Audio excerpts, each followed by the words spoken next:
In today's live session, I'm going to be talking to you about a process that I use to recalibrate for the following year. So there's a whole lot of conversation going on right now about goal setting, right? Set goals for the new year, set goals for the new year, set goals for the new year. And while all that's great and everything, one of the big mistakes that I've made in the past is I haven't taken a moment to actually reflect and look at what I achieved the previous year, specifically the things that are good. So, like if you're a driven individual, most driven individuals, we have a tough time focusing or like celebrating the milestones. Like, drop yes in the chat if you're watching this live, if you can relate to that, where you've achieved the goal, but you're like, okay, great, I achieved the goal, and you're on to the next thing, and you're on the next milestone, and that way I would submit to you is not as gratifying. You can't rally yourself and reward yourself. You can't rally your family. You can't rally your team if you don't have moments of milestone celebration. And that's one thing I've been working on really big this year. And part of me doing this is actually reflecting on what we actually accomplished over the year, both on a business standpoint and personal standpoint.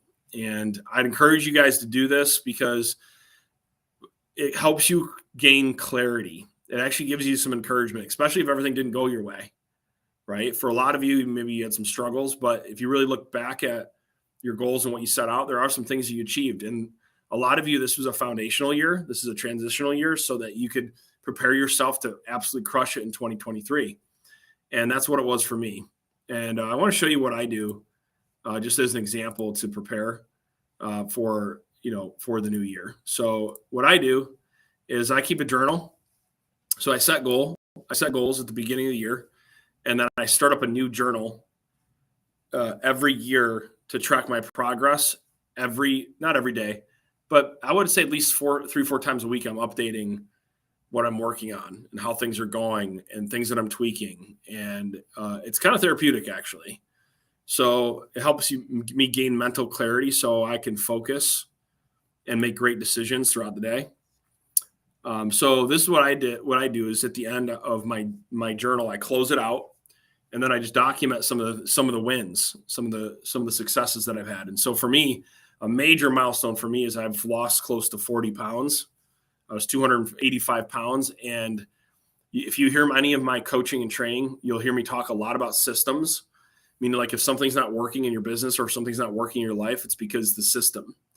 And I define a system as starting with your mindset, but then after that, it's the people that you have around you that are helping you. It's the processes that you have in place, and it's the tools that you're using to manage against that process that you put in place.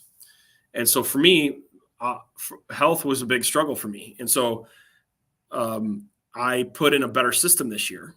I put in the right people, the right process, the right tools. I stopped trying to do it all on my own. And I freaking lost 40 pounds, and I'm in the best shape I've ever been in over 15 years, and I'm just getting warmed up. And so I just encourage you that if you're a goal setter, that you don't go into next year just like looking at like last year's, or not looking at last year's goals and your accomplishments.